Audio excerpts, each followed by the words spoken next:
Minasyaitonirrajim. Bismillahirrahmanirrahim. Rabbi shrah li sadri wa yassir li amri wahlul 'uqdatam min lisani yafqahu qawli. Rabbi zidni ilma warzuqni fahma. Amin ya rabbal alamin. Baik, insyaallah di kesempatan hari ini tema pengajian kita yaitu adalah Ramadan dan perbaikan diri. Ini juga sebagai ikhtiar kita menyambut bulan suci Ramadan, sehingga mudah-mudahan tentunya dengan pengajian kita pagi hari ini menambah bekal kita untuk berjumpa kembali di bulan Ramadan insyaallah. Baik, dan sekali lagi untuk jamaah yang baru saja hadir boleh merapat ke ruang tengah dulu, dikarenakan untuk pengajian hari ini kita ada tampilan slide ya, sehingga lebih mempermudah kita untuk memahami materi yang akan disampaikan. Maka langsung saja kepada Ustaz Samsul kami persilakan. Itu di sebelah sana ada speaker ya? Dit. Sebelah sana ada speaker. Enggak nyala. Satunya kenapa? Tahu tadi dicoba-coba suaranya putus-putus gitu om. Kalau bisa diputar kemana bisa diputar. Kesini aja deh, bener. Ya, biar dulu depan pas. Oke.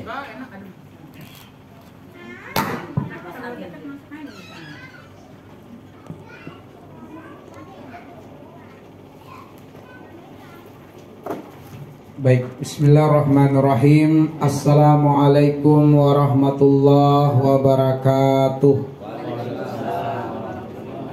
Alhamdulillahirabbil alamin. Wassalatu wassalamu ala asyrafil anbiya'i wal mursalin wa ala alihi wa sahabatihi ajma'in, amma ba'du. Allahumma anfa'na bima 'allamtana wa 'allimna ma yanfa'una wa zidna ilman. Walhamdulillah ala kulli hal wa na'udzu billahi min hali ahlin nar. Ma'asyiral muslimin wal muslimat, Bapak dan Ibu, ikhwan dan akhwat, keluarga besar Ikabzah, senantiasa kita berharap dan terus berdoa kepada Allah, Rabb yang maha menghidupkan dan maha mematikan. Semoga Allah memanjangkan umur kita semua dalam kebaikan dan dalam ketaatan di sisinya. Semoga Allah Subhanahu wa ta'ala menjadikan bertambahnya usia kita hari ke hari disertai dengan bertambah ilmu, bertambah amal soleh, dan bertambah dekat dengan Allah Subhanahu wa ta'ala. Semoga Allah mengistiqomahkan kita dalam kegiatan-kegiatan yang sangat bermanfaat seperti yang tengah kita lakukan saat ini, yaitu kegiatan taklim, kegiatan silaturahmi, kegiatan-kegiatan kebaikan lainnya. Dan semoga insya Allah sebagaimana kita dipertemukan di dunia ini dalam kebaikan, semoga mengantarkan kita semua berkumpul di tempat terbaik di akhirat, di dalam surga Allah Subhanahu wa ta'ala. Insya Allah pada pagi hari ini tema yang kita ketengahkan adalah Ramadan dan perbaikan diri, di mana tema besar ini diambil, dikaji dari tadabbur akhir ayat. Jadi bukan keseluruhan ayat-ayat puasa, tetapi bagian akhir dari ayat-ayat puasa. Dan ayat-ayat puasa itu dari surat Al-Baqarah ayat 183 sampai dengan ayat 187. Yang akan kita dalami adalah bagian akhir ayat-ayat tersebut. Nah, diawali dengan peta perbaikan diri berdasarkan ayat-ayat puasa. Ya, peta untuk perbaikan diri berdasarkan ayat-ayat puasa. Visi kita menjadi pribadi yang bertakwa. Tujuan hidup berdasarkan prinsip takwa. Misinya mengekang syahwat dan menapaki jalan pendakian iman. Program yang kita laksanakan nantinya adalah program beragam ibadah dan ketaatan, dan evaluasinya yaitu bagaimana 11 bulan ke depan yang kita jalani harus terasa bekas-bekas ibadah yang kita jalankan di bulan Ramadan. Itu adalah evaluasinya. Sebab bulan Ramadan adalah bulan latihan dan bulan pembiasaan. Keberhasilan kita di 1 bulan itu harus terlihat di 11 bulan ke depannya. Mari kita gambarkan terlebih dahulu peta perbaikan diri tersebut dalam bentuk ilustrasi ayat. Dalam bentuk ilustrasi ayat, seorang muslim itu diperhadapkan pada 2 pilihan jalan. Dan gambaran pilihan jalan ini sebagaimana di surat Al-Balad. Surat Al-Balad ayat 10 Allah mengatakan, wahadainahun najdain. Di hadapan seorang muslim itu dibentangkan 2 pilihan jalan. Ada jalan pendakian, jalan yang berat bagi syahwat, dan ada jalan penurunan, yaitu jalan yang disukai oleh syahwat. Nah, gambaran ada jalan pendakian dan ada jalan penurunan ini adalah sebagaimana firman Allah Subhanahu wa taala di dalam surat Asy-Syams ayat yang ke-8, falhamaha fujuraha wa taqwaha, bahwa setiap orang, yaitu setiap muslim, punya kecondongan untuk memilih jalan penurunan, memperturutkan hawa nafsu, dan punya kecondongan untuk memilih jalan pendakian, jalan yang berat bagi syahwat. Nah, jalan yang berat bagi syahwat ini atau jalan pendakian adalah jalan menuju Allah Subhanahu wa taala. Jalan menuju Allah, jalan taat, jalan ibadah. Dan kenapa kita gambarkan jalan pendakian? Karena Allah yang mengatakan di surat Al-Insyiqaq ayat yang ke-6, ya ayyuhal insan innaka kadihun ila rabbika kadahan famulaki. Wahai manusia, kamu memilih jalan yang sukar, jalan yang berat menuju Allah. Jadi jalan menuju Allah itu memang gambarannya adalah jalan yang tidak disukai oleh hawa nafsu. Nah, di bulan Ramadan, jalan pendakian ini adalah jalan ketaatan dan jalan ibadah. Sedangkan jalan penurunan adalah jalan yang tidak mau taat, tidak mau ibadah, jalan memperturutkan hawa nafsu. Puncak daripada jalan pendakian ini adalah takwa kepada Allah Subhanahu wa taala. Ketika kita sampai pada derajat takwa, pada posisi itu kita sedang berada di puncak. Karena takwa itu adalah implementasi iman. Dan ketika berada pada derajat takwa, tugasnya adalah istiqomah sampai datang kematian. Jangan lagi turun, jangan lagi terjatuh. Pokoknya kalau sudah berada pada derajat takwa, harus bertahan sampai datang kematian. Allah mengatakan di dalam surat Al-Hijr ayat 99, wa'bud rabbaka hatta ya'tiyakal yaqin. Nah, dari sinilah kemudian kita coba masuk kepada kurikulum perbaikan diri. Ya, kurikulum perbaikan diri di bulan Ramadan kita awali dengan visi. Kenapa?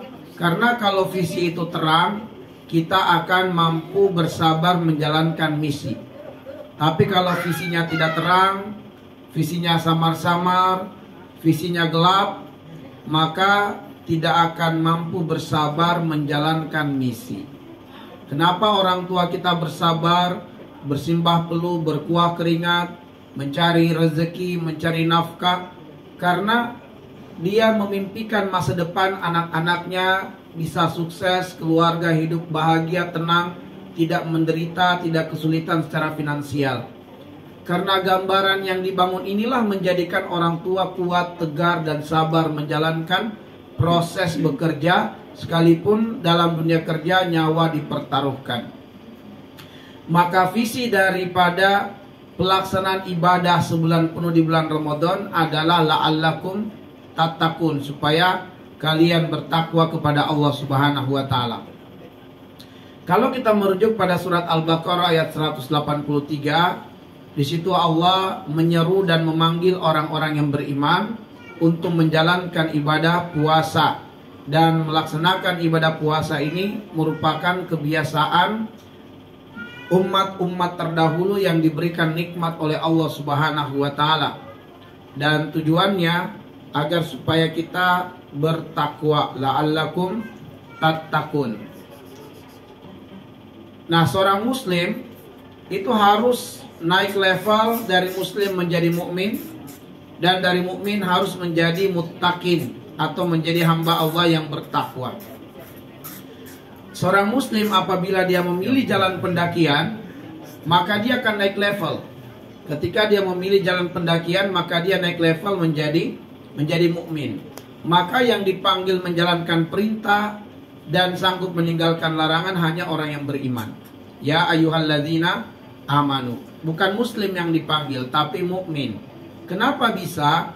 Karena pada diri mukmin ada energi, ada kekuatan. Energi dan kekuatan itulah yang disebut dengan iman. Di manakah Allah menempatkan iman itu pada diri muslim? Allah tempatkan di dalam hatinya. Walakinnallaha habbaba ilaikumul iman wa zayyanahu fi qulubikum. Allah jadikan hati kita sebagai tempat bersemayamnya iman. Karena iman ini tempatnya di hati, maka ukuran kemuliaan manusia itu bukanlah tampilan lahirianya, bukan pula aksesoris dunianya, tetapi yang Allah lihat pada diri manusia hatinya. Adakah iman ataukah tidak? Maka Allah mengatakan inna akramakum indallahi atqakum. Yang paling mulia di antara kalian adalah yang paling bertakwa kepada Allah, atau yang paling kuat imannya kepada Allah Subhanahu wa taala. Nabi juga bersabda, innallaha la yanzur ila suwarikum wala ila amwalikum walakin yanzur ila qulubikum. Allah enggak pernah melihat tampilan lahiriah kita. Allah enggak pernah melihat aksesoris dunia kita. Tapi yang Allah lihat adalah hatinya. Adakah iman ataukah tidak? Jika ada iman, mulialah dia di sisi Allah.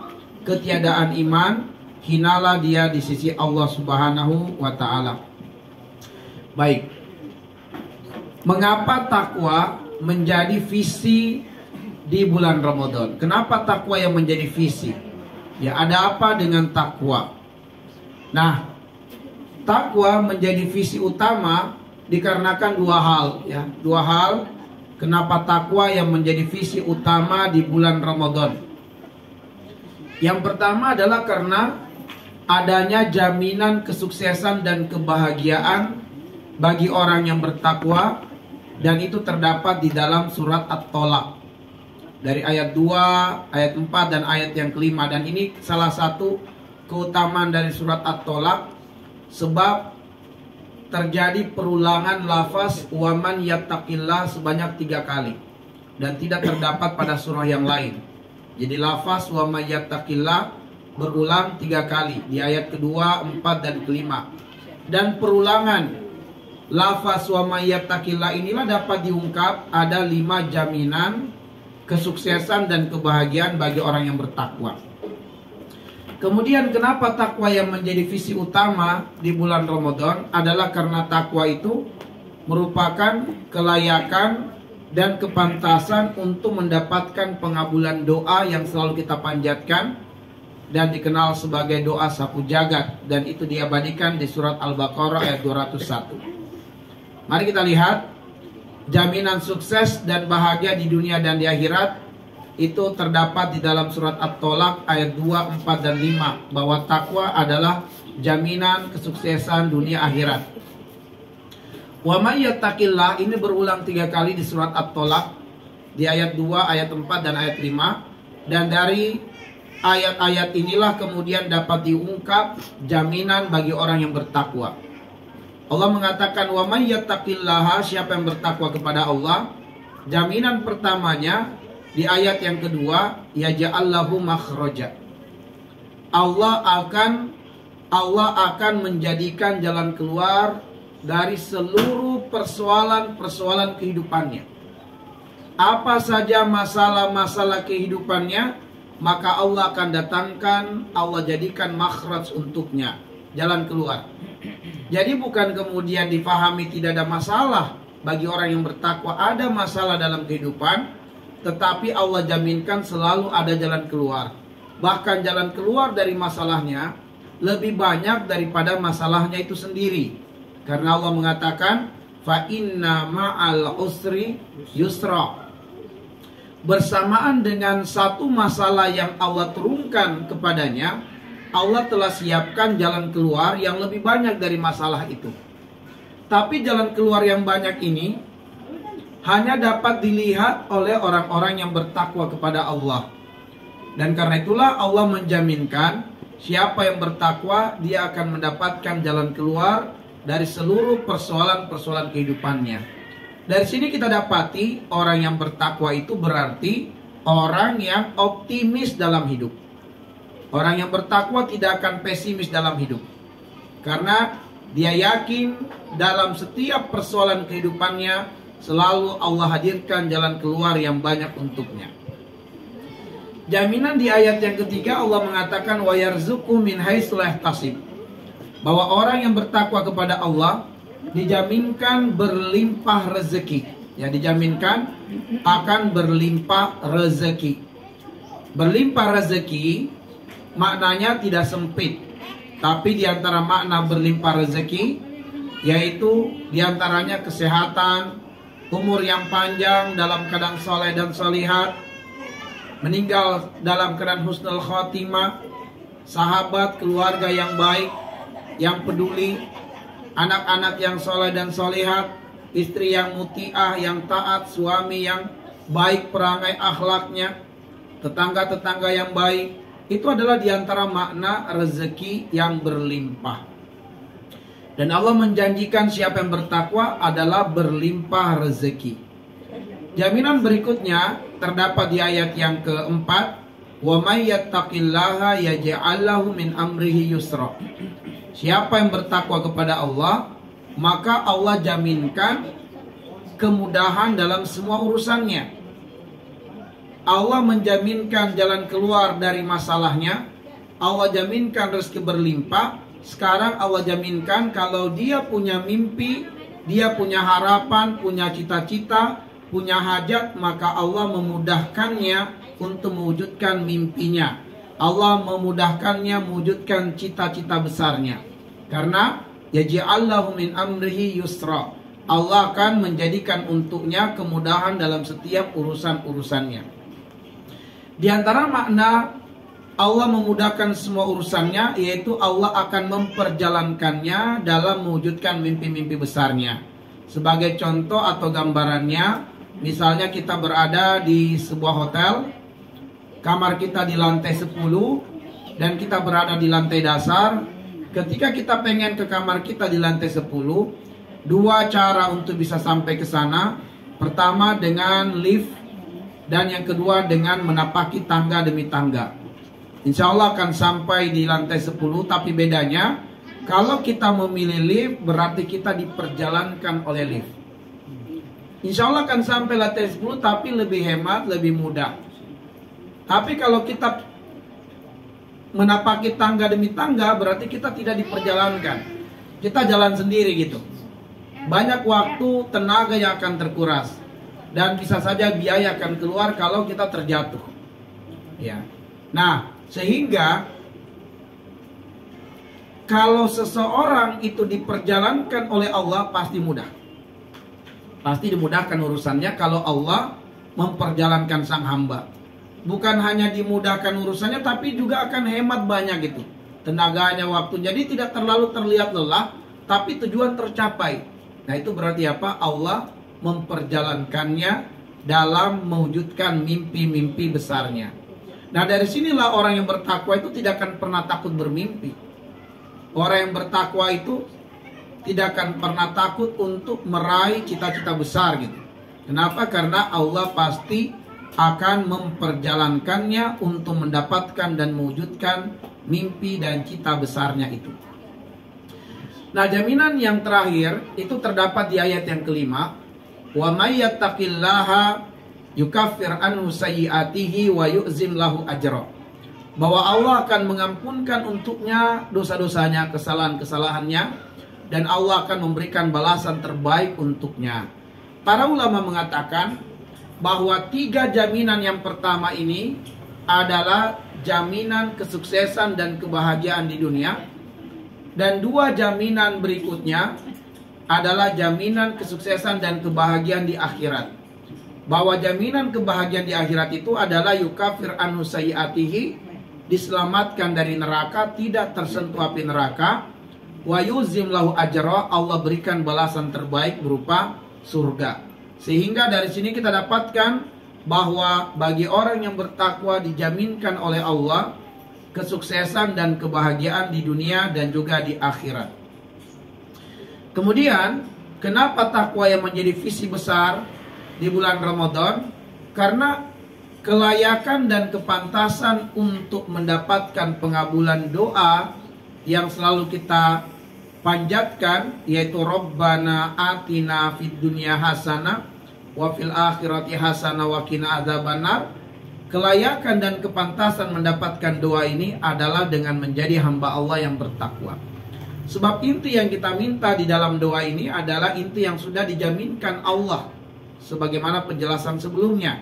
Kita pengen kebahagiaan di dunia, kita pengen kebahagiaan di akhirat masuk surga, dan kebahagiaan di akhirat tidak tersentuh api neraka. Sebab ada muslim, benar dia masuk surga tapi tersentuh api neraka. Entah berapa lama dia disiksa di neraka, walau kemudian nantinya setelah itu dia masuk ke dalam surga. Yang kita harapkan dalam doa kita ini adalah kita masuk surga tanpa harus tersentuh api neraka. Nah, Allah sangat mudah mengabulkan doa tersebut. Dan Allah tidak bakhil untuk mengabulkan doa ini. Namun, kita mesti melayakan dan memantaskan diri mendapatkan pengabulan doa itu. Kelayakan dan kepantasannya adalah dengan menjadi hamba Allah yang bertakwa. Yang menjadi hamba Allah yang bertakwa. Baik, sekarang tujuannya ya. Apa tujuannya? Kalau tadi itu adalah visi besar di bulan Ramadan, la'allakum tattaqun. Sekarang tujuannya kita menjalankan beragam ibadah ketaatan di bulan Ramadan adalah sebagaimana di akhir ayat 184 surat Al-Baqarah, in kuntum ta'lamun. In kuntum ta'lamun, sekiranya kalian mengilmui, sekiranya kalian mengetahui. Baik, mari kita tadabburi. Perhatikan bahwa yang dipanggil untuk menjalankan ibadah di bulan Ramadan adalah mukmin. Ya ayyuhalladzina amanu, wahai orang-orang yang beriman. Dan orang yang beriman ini Allah wajibkan kepadanya melakukan sejumlah ibadah di bulan Ramadan supaya dia bertakwa kepada Allah Subhanahu wa taala. Maka jalan untuk menuju takwa inilah yang menjadi tujuan. Inilah yang akan menjadi program-program, dan program ini akan mengantarkan kepada tujuan, yaitu tercapainya visi la'allakum tattaqun. Maka karena itulah kemudian untuk bisa mengenali dan mengetahui jalan-jalan seperti apakah yang mengantarkan kepada takwa membutuhkan ilmu. Dan ilmu inilah yang menjadikan kita di bulan Ramadan harus terbiasa, harus bergaya hidup takwa.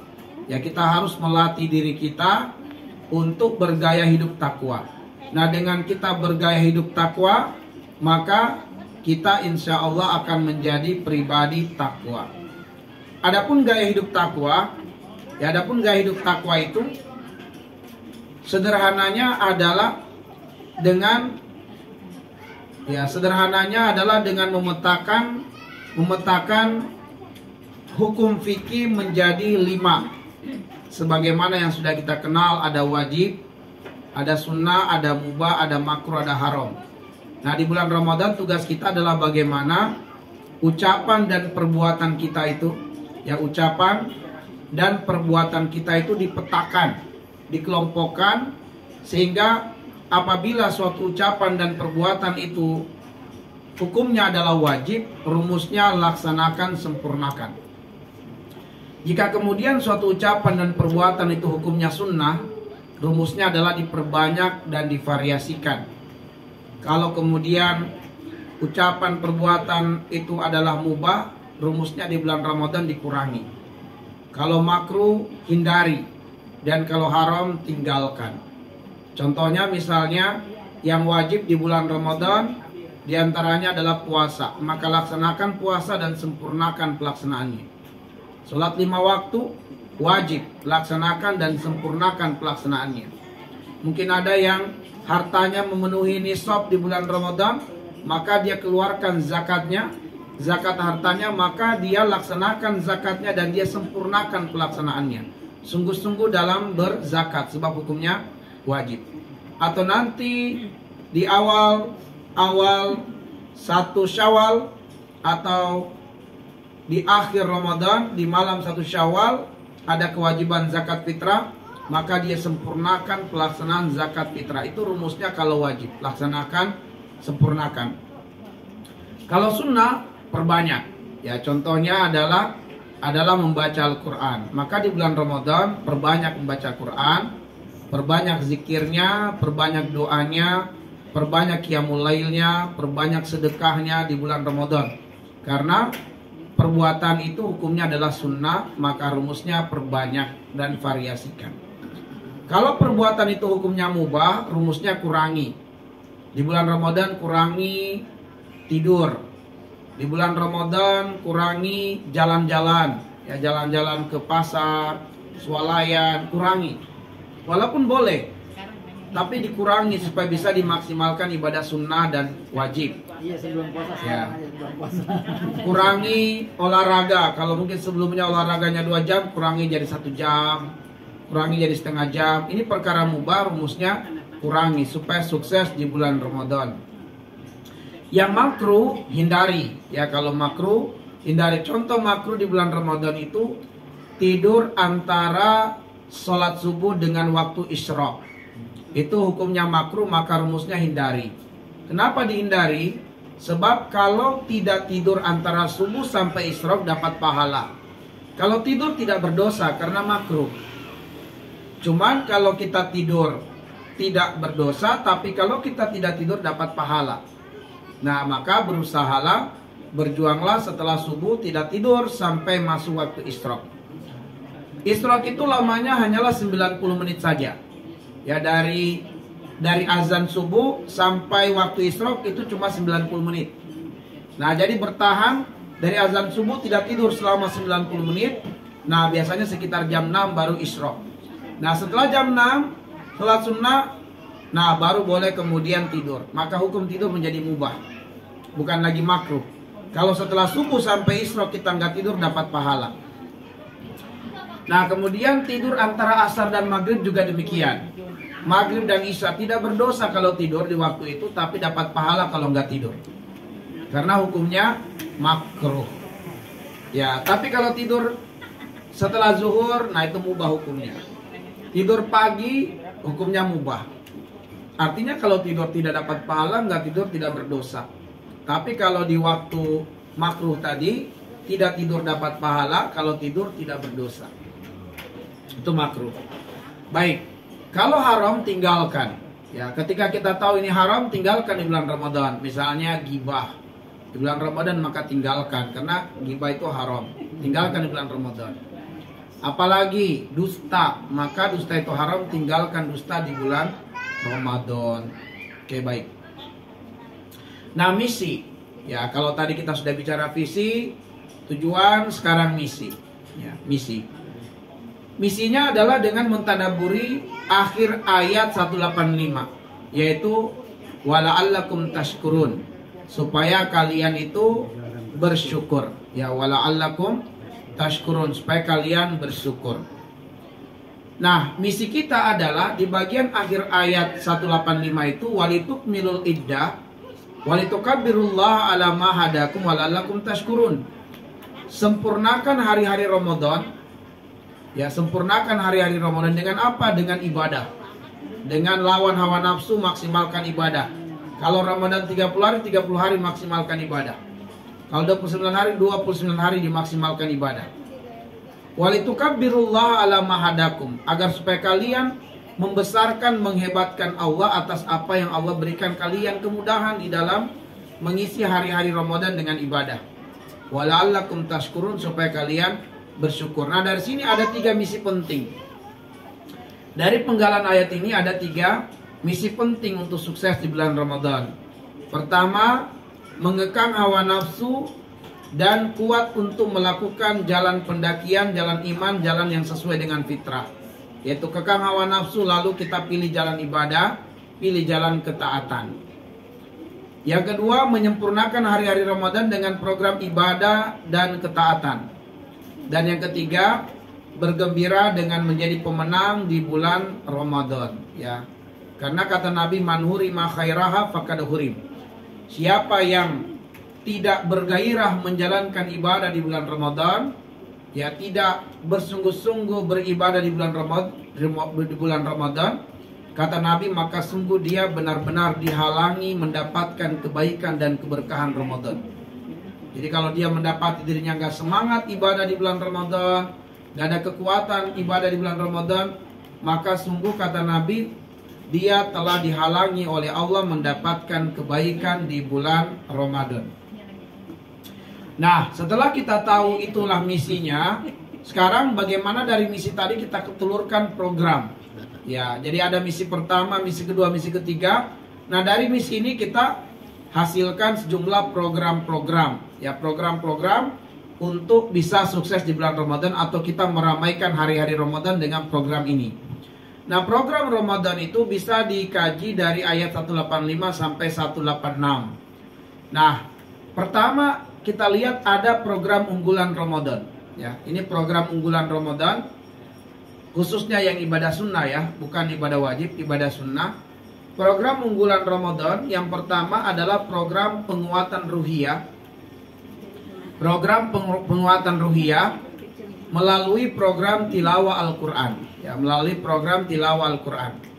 Yang kedua, program penguatan lahiriah melalui program zikrullah, istighfar dan takbir, ya, istighfar dan takbir. Nah, kita lihat program penguatan ruhiyah. Nah, program penguatan ruhiyah melalui tilawah Al-Quran. Pertama, buatlah program khataman Quran. Buatlah program khataman Al-Quran. Silakan buat target, mau khatam sekali atau 2 kali. Ini per orang, ya, per orang, bukan per jamaah. Kalau per jamaah bikin program tersendiri lagi. Per jamaah keluarga Kapsa mau target berapa kali khatam. Tapi untuk individu harus ada program individu, program khataman Quran secara tersendiri. Kenapa? Karena bulan Ramadan adalah bulan Al-Quran. Dan Al-Quran itu nutrisi terbaik bagi ruh. Maksudnya gini, karena banyaknya kebaikan di bulan Ramadan, untuk bisa menggapai banyaknya kebaikan di bulan Ramadan membutuhkan kekuatan ruhiyah. Artinya ruh kita harus sehat, ruh kita harus kuat. Nah, supaya ruh kita kuat dan sehat membutuhkan nutrisi. Nah, nutrisi terbaik bagi ruh itu adalah Al-Quran. Maka bisa dipastikan siapa yang tidak banyak membaca Al-Quran di bulan Ramadan pasti lemah ibadahnya. Tapi kalau dia banyak baca Quran di bulan Ramadan, dia akan mendapati ada kekuatan untuk beribadah di bulan Ramadan. Jadi kalau ada yang berat-berat, qiyamul lailnya tanda kurang membaca Al-Quran. Karena Al-Quran adalah kekuatan secara ruh. Karena nama Al-Quran adalah ruh. Salah satu nama Al-Quran adalah ruh. Maksudnya supaya kita tahu nutrisi bagi ruh adalah ruh, yaitu Al-Quran. Nah, ini program pertama, program tilawah Quran, yaitu program khataman Al-Quran. Program kedua selain program khataman Al-Quran adalah program menjadikan Ramadan sebagai momentum baca Quran dengan terjemahan. Nah, ini harus kita mulai di bulan Ramadan. Kita jadikan Ramadan sebagai momentumnya. Kita mulailah 1 lembar per hari Ramadan. Kalau 1 lembar per hari Ramadan, insya Allah kalau 30 hari Ramadan berarti 3 juz kita baca Quran dengan terjemahan. Harus kita mulai. Karena kalau tidak dikhawatirkan berakhir Ramadan, kita tidak pernah bisa memulainya sampai Ramadan tahun depan lagi. Padahal Al-Quran adalah hudal linnas. Kalau program ini berdasarkan ayat hudal linnas. Kalau program pertama tadi, syahrul Ramadan allazi unzila fihil Quran, maka muliakan Ramadan dengan baca Quran. Ini program yang pertama. Program yang kedua adalah hudal linnas wa bayyinati minal huda wal furqan, bahwa Al-Quran diturunkan bukan untuk sekedar dibaca, tapi juga dipahami makna dan kandungannya, sebab Al-Quran pedoman hidup manusia. Nah, masa pedoman hidup kita tidak kita berupaya untuk tahu. Nah, karena itu mulailah buka program untuk pribadi baca Quran dengan terjemahan. Kita mulai yang ringan-ringan dulu. Ya, seperti yang saya katakan tadi, 1 lembar per hari. Masih akan lebih banyak waktu kita baca pesan di WA. Ya, baca Al-Quran 1 lembar per hari dengan terjemahan mungkin hanya membutuhkan waktu kurang dari 7 menit. Tapi lakukanlah secara rutin. Berakhir Ramadan insya Allah 3 juz sudah kita baca Quran dengan terjemahan, dan rasakan pengaruhnya yang luar biasa di hati. Dan itu akan menggerakkan kita untuk pengen tahu arti dari surah-surah yang lainnya. Maka mulai terus kita baca, dan semoga Allah tidak mentakdirkan kita tutup usia kecuali dengan kita sudah baca Quran dengan terjemahannya. Ya, bertekadlah, dan kemudian ketika kita sudah selesai baca Quran dengan terjemahannya, rasakanlah pengaruhnya yang luar biasa pada hati dan juga pikiran kita. Sebab bukan sekedar kita baca, Allah akan menjadikan hati kita semakin bercahaya, pikiran kita semakin bercahaya. Walaupun mungkin kita tidak tahu posisinya, tapi kita akan teringat bahwa dalam persoalan ini ada ayatnya berbicara tentang demikian. Dan kita akan diberikan hidayah oleh Allah, petunjuk untuk itu. Baik, maka kita mulai, dan insya Allah tidak ada kata terlambat untuk memulainya. Tapi mulailah dan jadikanlah Ramadan sebagai momentumnya. Nah, kemudian itu tadi adalah program yang sifatnya penguatan ruhiyah. Sekarang program penguatan lahiriah melalui apa? Melalui zikrullah. Dengan di bulan Ramadan perbanyak istighfar dan perbanyak takbir. Ya, di bulan Ramadan perbanyak istighfar dan perbanyak takbir. Nah, program istighfar diantaranya adalah dengan memperbanyak mengucapkan lafaz istighfar, Allahumma innaka afuun tuhibbul afwa fa'fu anni. Inilah seutama-utama lafaz istighfar yang kita mesti perbanyak di bulan Ramadan, terutama lagi di 10 hari terakhir Ramadan. Ya, kita perbanyak melafazkan istighfar dengan lafaz ini, Allahumma innaka afuun tuhibbul afwa fa'fu anni. Ya. Dan istighfar itu melipat gandakan kekuatan. Jadi istighfar itu akan menambah kekuatan kita berlipat-lipat. Sebagaimana firman Allah di surat Hud ayat 52, dengan istighfar wa yazidukum quwatan ila quwatikum. Dengan istighfar itu ternyata menambah kekuatan lahiriah. Jadi kuat kita dalam kuat memanage waktu, kuat untuk menjalankan banyak kebaikan, ketaatan. Ya, kita juga pokoknya kalau kita banyak istighfar itu banyak kekuatan yang Allah berikan, termasuk kekuatan finansial dilipat gandakan oleh Allah. Itu kekuatan istighfar. Jadi perbanyaklah istighfar. Bahkan kata para ulama, kalau kita terlalu banyak hajat kepada Allah dan mungkin kita merasa terlalu panjang harus menyebutkan satu demi satu hajat kita kepada Allah, maka cukupkanlah dengan istighfar. Istighfar perbanyak, dan Allah tahu hajat kita. Istighfar itu akan mengcover seluruh hajat kita. Dan itu ada ayatnya baik di surat Nuh ayat 12, ayat 13, dan juga surat Hud ayat yang ke-52. Mungkin ada yang masalahnya kenapa finansialnya sedikit bermasalah, ya, usahanya sedang menurun, perbanyak istighfar. Ya. Allah bilang wa ja'alakum jannat wa ja'alakum anhara. Dengan istighfar maka aset-aset kita akan menjadi aset-aset produktif itu berjalan maksimal, dan kemudian mata air dalam ayat digambarkan modal yang akan terus berputar dengan istighfar. Mungkin ada yang masalahnya adalah masalah jodoh, misalnya dengan istighfar wa yumdidukum bi amwal wa banin. Allah akan mudahkan jodohnya, mudahkan untuk dapatkan jodoh dan berketurunan. Mungkin masalahnya adalah ekonomi, maka Allah mengatakan wa yumdidukum bi amwal. Dengan istighfar Allah akan melipat gandakan hartanya. Ya, dan banyak sekali keutamaan istighfar, maka perbanyaklah istighfar di bulan Ramadan. Dan termasuk kesehatan karena ditambah kekuatan secara lahiriah tadi. Ya. Jadi kalau tipes terkena penyakit itu perbanyak aja istighfar. Pokoknya istighfar itu akan menambah kekuatan. Kemudian program takbir. Takbir juga ini bisa menambah kekuatan berlipat-lipat. Terutama orang yang tidak semangat karena pesimis atau yang galau. Nah, ini membutuhkan kekuatan takbir lebih banyak. Dasarnya adalah di surat Al-Mudaththir ayat 1 sampai ayat 3 ketika Nabi ditimpa dengan kegalauan, ditimpa dengan ketakutan, ditimpa dengan kecemasan, maka turun surat Al-Mudaththir, ya ayyuhal mudaththir qum fa'anzir wa rabbaka fakabbir. Jadi ketika Nabi sedang dalam ketakutan, kecemasan, maka Allah menyuruh dia bangkit dan membesarkan Allah, bahwa pertolongan Allah jauh lebih besar dari seluruh masalah-masalah yang kamu hadapi. Tidak ada masalah yang besar karena pertolongan Allah jauh lebih besar. Maka takbir ini juga akan menambah kekuatan berlipat-lipat. Nah, sekarang program unggulan Ramadan di ayat 186. Tadi adalah program unggulan Ramadan di ayat 185. Sekarang program unggulan Ramadan di ayat 186. Ada 4 program utama di ayat 186. Kalau ayatnya wa idza salaka ibadi anni fa inni qarib ujibu da'watad da'i idza da'ani falyastajibu li wal yu'minu bi la'allahum yarshudun.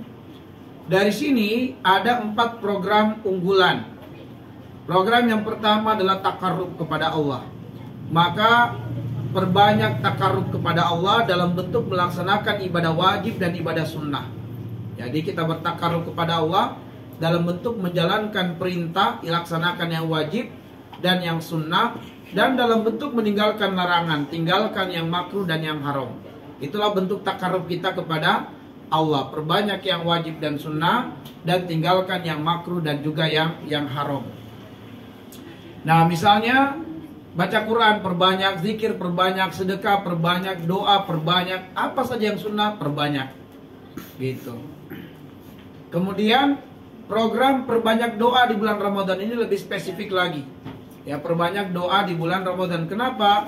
Kata Nabi, salasu da'awatun mustajabat. Ada 3 doa yang pasti mustajab. Pertama adalah da'watus shaim. Doa orang yang berpuasa itu mustajab. Mulai dari waktu imsak sampai waktu terbenam matahari, itu waktunya adalah mustajab.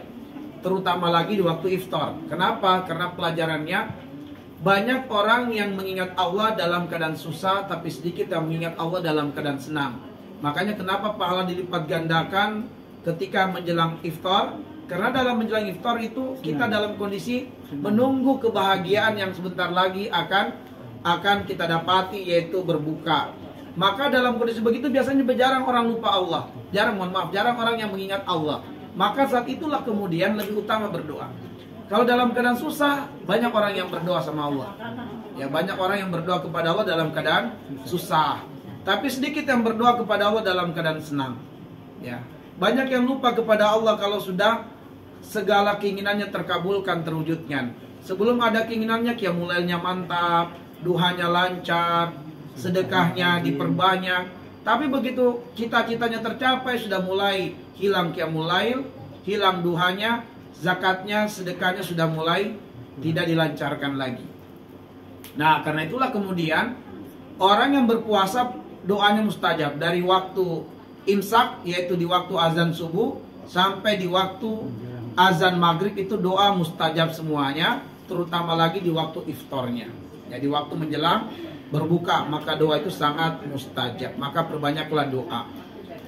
Kemudian program bersegera untuk kebaikan dan tidak menunda-nunda. Nah, di sini kalau harta kita sudah memenuhi nisab puasa, nisab zakat, misalnya nisabnya di bulan Ramadan sudah terpenuhi dan sudah masuk haulnya sudah setahun hartanya, dan nisabnya telah terpenuhi, maka jangan tunda-tunda.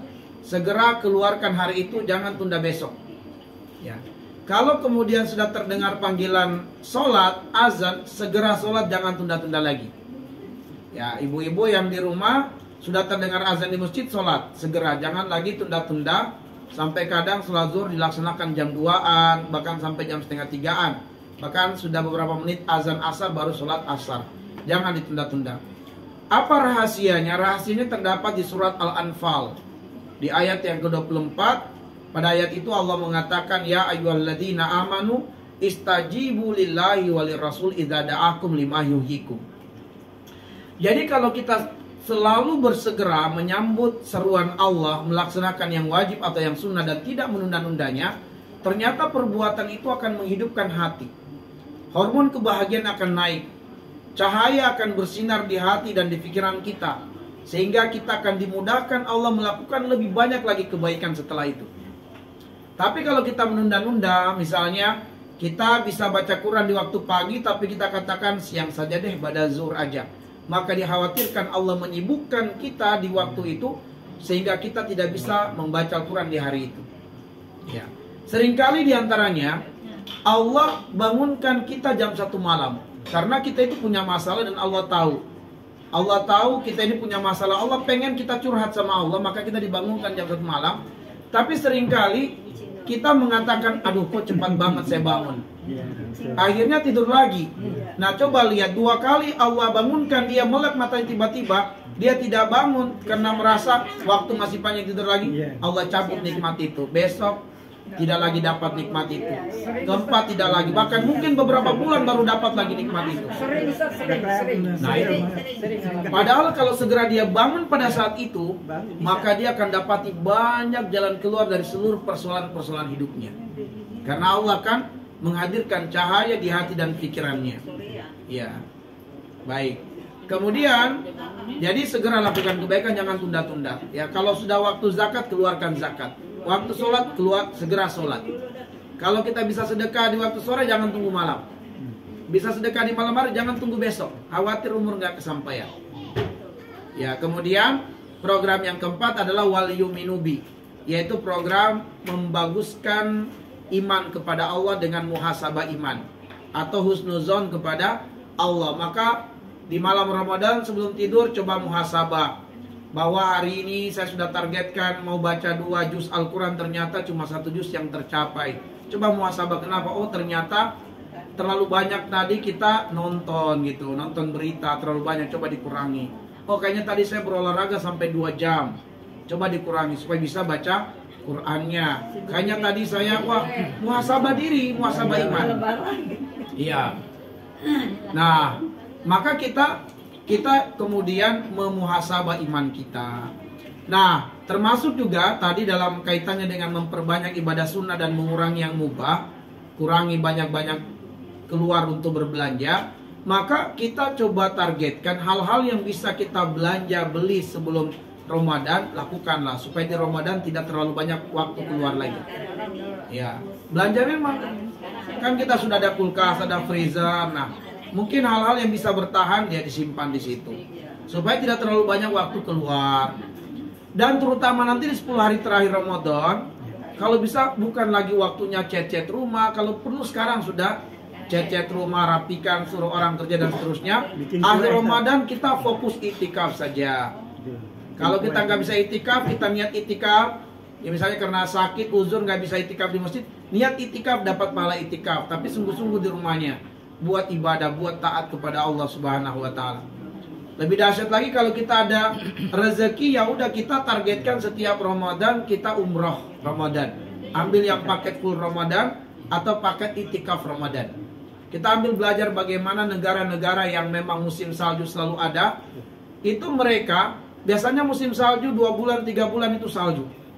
Nah mereka itu segala kebutuhan untuk selama musim salju itu mereka sudah siap di rumahnya, nggak ada lagi yang keluar-keluar kecuali petugas pemerintah atau apalah yang pengen survei atau apa. 3 bulan ya? Iya, masyarakat awam itu mereka sudah di rumahnya terus. Nah makanya mereka programkan itu, yang kaya programnya berlibur di luar negeri selama 3 bulan itu.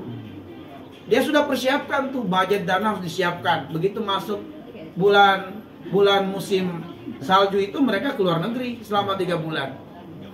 Pulang lagi ke negerinya, setelah itu bekerja lagi. Ada juga yang memang sudah menyiapkan bekal selama 3 bulan nggak keluar-keluar rumah. Belajarnya online dan seterusnya, segala fasilitas mau belanja sudah ada di rumahnya. Di rumahnya itu sudah ada juga ruangan seperti kayak swalayan gitu. Tinggal ambil-ambil. Nah itu kenapa? Karena dia mempelajari siklus alamnya. Nah sekarang kan Ramadan setiap tahun sekali. Sementara dia adalah bulan yang dispesialkan Allah.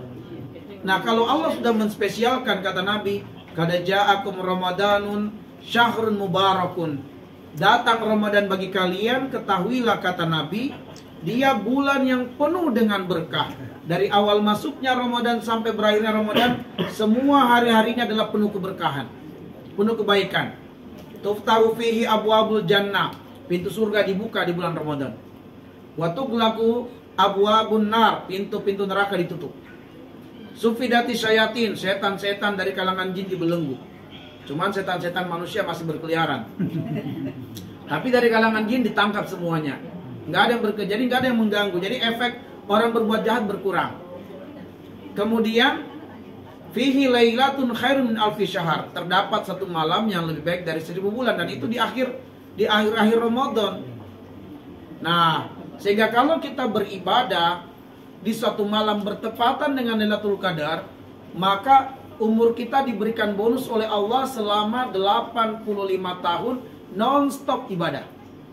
Jadi kalau kita di malam kita ibadah itu, makanya kita perhatikan malam-malam ganjil khususnya, kita maksimalkan ibadah. Kalau perlu tidurnya kurangi, jangan terlalu banyak. Kalau bisa tidur 1 jam 1 jam, kalau 2 jam 2 jam lah gitu. Karena sebenarnya dalam penelitian juga, tidur itu bukan harus banyak tapi berkualitas.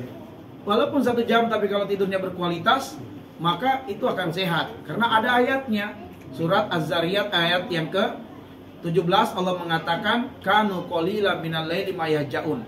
Calon penghuni surga itu mereka sangat sedikit tidurnya di waktu malam.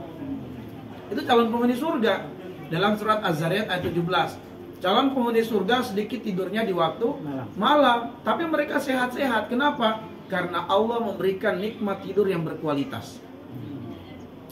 Walaupun tidurnya lama, kalau tidak berkualitas, ya tetap juga tidak akan sempurna kesehatan yang dia rasakan. Nah, karena itulah kemudian kurangi tidur, apalagi kita spesialkan nih di malam-malam terakhir Ramadan.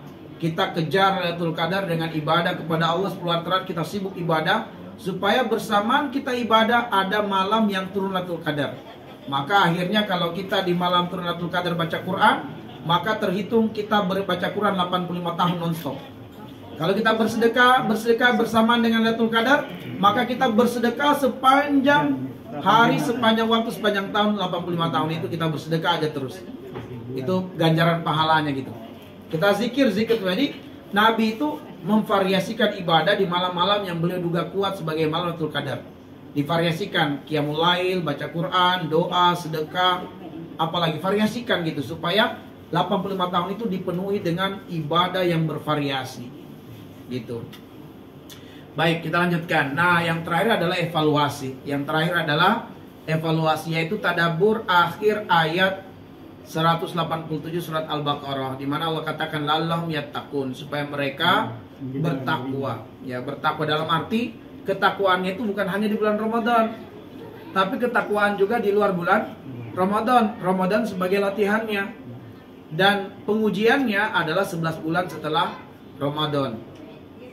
Nah, ini berdasarkan Al-Baqarah 187. Di dalam ayat ini Allah masih menghalalkan di waktu malam melakukan hubungan jima suami istri, dan Allah menghalalkan makan dan minum di malam hari. Sampai di sini Allah mengatakan wa kulu washrabu hatta yatabayyana lakumul khaytul abyad minal khaytil aswad minal fajar. Nah, di sini kita diberitahu oleh Allah Subhanahu wa taala, kalian boleh melakukan hubungan dengan suami istri di malam hari Ramadan, boleh makan dan boleh minum di bulan Ramadan, di malam-malam Ramadan, sampai terbitnya fajar sodik. Ini wakulu wasrabu hatta yatabayyana lakumul khaytul abyadu minal khaytil aswad minal fajar. Nah, minal fajar, yaitu sampai terbitnya fajar sodik. Fajar sodik itu artinya adalah azan subuh berkumandang. Nah, jadi bedakan kata imsak dalam bahasa Arab dan imsak dalam bahasa Indonesia. Sebab imsak itu diserap ke dalam bahasa Indonesia menjadi bahasa serapan, tapi maknanya beda ternyata. Imsak dalam bahasa Arab adalah siam, yaitu puasa. Sedangkan imsak dalam bahasa Indonesia adalah ikhtiyat, hati-hati atau bersiap-siap. Jadi ketika kita dapati imsak di jadwal yang dibagikan, biasanya tertulis 10 menit sebelum azan subuh. Itu maksudnya adalah hati-hati dan siap-siap. Kapan imsak yang sebenar-benarnya? Imsak yang sebenar-benar ketika waktu azan subuh. Misalnya di situ azan subuh jam 4.40, berarti jam 4.40 sudah kita nggak makan lagi, nggak minum lagi. Sebelum azan subuh kita masih boleh makan, masih boleh minum. Cuma Nabi mengatakan disunnahkan mengakhirkan makan sahur. Ya, disunnahkan mengakhirkan sahur dengan cara apa? Mungkin makan kurma dan minum segelas air. Sunnah. Jadi kita masih boleh makan dan minum selagi belum dikumandangkan azan subuh. Summa atimmu syiyam ilal lail, kemudian teruslah berpuasa sampai masuk waktu malam, sampai masuk waktu malam. Kapankah waktu malam itu? Waktu malam itu adalah ghurubus syams, tenggelamnya matahari, yaitu ditandai dengan azan maghrib. Itulah waktunya iftar dan harus bersegera, jangan tunda-tunda. Jangan tunda sampai setelah isya. Ada yang sampai melakukan jam 20.00, jam 20.30, ketika itu dia lakukan secara sengaja, itu ciri-ciri mengikuti ajaran Syiah. Karena orang-orang Syiah itu meyakini malam itu jam di atas jam 8 malam. Makanya kalau ada yang iftarnya berbukanya adalah jam 20 ke atas, dia mungkin tanpa sadar telah membaca riwayat-riwayat Syiah. Dia telah membaca dasar-dasar dari ajaran Syiah, bukan ajaran Ahlus Sunnah wal Jamaah. Maka kita berbukanya begitu azan maghrib segera berbuka, jangan tunda-tunda lagi. Nah, walaupun di waktu malam masih dibolehkan berjima, tetapi apabila kita berniat itikaf, maka jangan lagi bertahan dulu selama 10 malam ketika beritikaf untuk tidak berhubungan suami istri. Wala tubashiruhunna wa antum aqifuna fil masajid. Yang dimaksud dengan tubashiruhunna di sini adalah tidak kemudian sebagai muqaddimah atau pengantar hubungan jima. Ya, ada kan biasa ada pengantar sebelum jima, maka itu sudah tidak boleh ketika kita sedang beritikaf. Tapi kalau kemudian ketemu istri di waktu itikaf nggak ada masalah. Cuma yang tidak boleh adalah melakukan pengantar jima, apalagi sampai melakukan hubungan jima. Nah, itu kemudian dihindari ketika itikaf. Ketika dilakukan batallah itikafnya, batallah pahala itikafnya dan harus ulang lagi dari awal niatnya. Dan itu adalah batasan-batasan yang ditakdirkan Allah, jangan kita dekati. Nah, dari sinilah kita tarik kesimpulan hikmah di Quran surat Al-Baqarah 187 ini. Pertama, pembiasaan diri dengan model dan gaya hidup takwa, sebagaimana disebutkan di Quran surat Az-Zariyat ayat 15 sampai 19. Nah, di surat Az-Zariyat ayat 15 sampai 19, gaya hidup inilah yang harus kita perbanyak di bulan Ramadan, supaya kita terbiasa, sehingga dengan keterbiasaan itu Ramadan berlalu kita masih bisa melakukannya. Karena Ramadan latihan, proses pembiasaan. Nah, di situ di ayat 15 sampai ayat 19, gaya hidup takwa, gaya hidup calon penghuni surga itu pertama suka berbuat ihsan. Di bulan Ramadan kita dilatih berbuat ihsan, yaitu menyantuni yatim dan duafa, ya kita beri makan kepada orang-orang yang berpuasa, kita bersedekah. Itu di bulan Ramadan, Masya Allah banyak orang yang berbuat ihsan. Nah, bagaimana ihsan ini terus mengalir di luar bulan Ramadan? Kemudian qiyamul lail. Ya, qiyamul lail kanu qalilan minal laili ma yahjaun. Calon penghuni surga itu selalu qiyamul lail. Maka kita dilatih qiyamul lail di bulan Ramadan selama 29 malam atau 30 malam, supaya kebiasaan ini menular di bulan-bulan lainnya. Ya, paling tidak di bulan lainnya itu kita bisa qiyamul lail paling tidak seminggu sekali lah. Kalau belum mampu setiap malam, cobalah seminggu sekali. Berarti dalam 1 bulan bisa 4 kali kita qiyamul lail. Kalau sama sekali berat, ya paling minimal sekali sebulan harus qiyamul lail.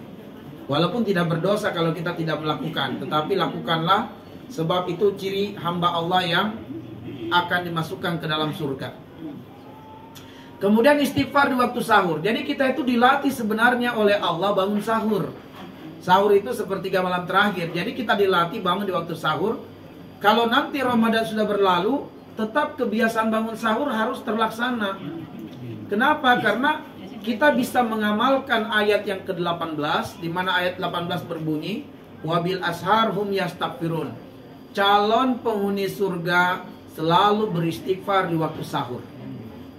Nah, artinya bangunnya kita itu sebelum azan subuh supaya bisa beristighfar, mengamalkan ayat 18. Nah, tapi ini karena butuh pembiasaan, maka di bulan Ramadan disyariatkan makan di waktu sahur. Untuk apa? Supaya dia terbiasa bangun sahur. Ya, kalau sudah terbiasa, nanti setelah Ramadan berlalu, kebiasaan bangun sahur tetap terjadi. Untuk apa? Dia beristighfar. Kemudian cinta sedekah, yaitu dengan banyak bersedekah. Wa fi amwalim haqqul lisaili wal mahrum. Ya, pada hartanya dipeta-petakan untuk keluarga, untuk modal usaha, dan untuk dihadiahkan, yaitu disedekahkan. Jadi kita petakan harta kita, ya, untuk keluarga kita, untuk nafkah, untuk diputar lagi sebagai modal, mungkin ada yang di-saving sebagai tabungan, dan kemudian yang lainnya diinfakkan, disedekahkan di jalan-jalan yang Allah cintai dan Allah ridhoi. Kemudian latihan meninggalkan sesuatu yang hukum asalnya adalah halal selama Ramadan, supaya siap secara lahiriah dan batiniah meninggalkan sesuatu yang hukum asalnya haram.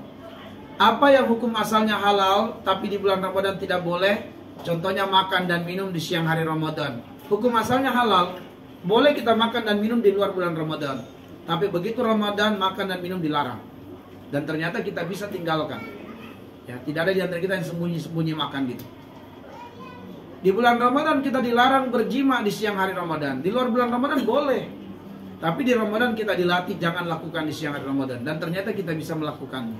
Artinya, kalau yang halal saja kita bisa meninggalkannya karena Allah kita melakukannya, maka tentu sesuatu yang hukum asalnya haram kita lebih bisa lagi meninggalkannya. Yang halal saja bisa kita tinggalkan, apalagi yang jelas-jelas haram. Nah, itu latihannya. Umat Islam harus sadar bahwa dirinya adalah hamba Allah, bukan hamba Ramadan.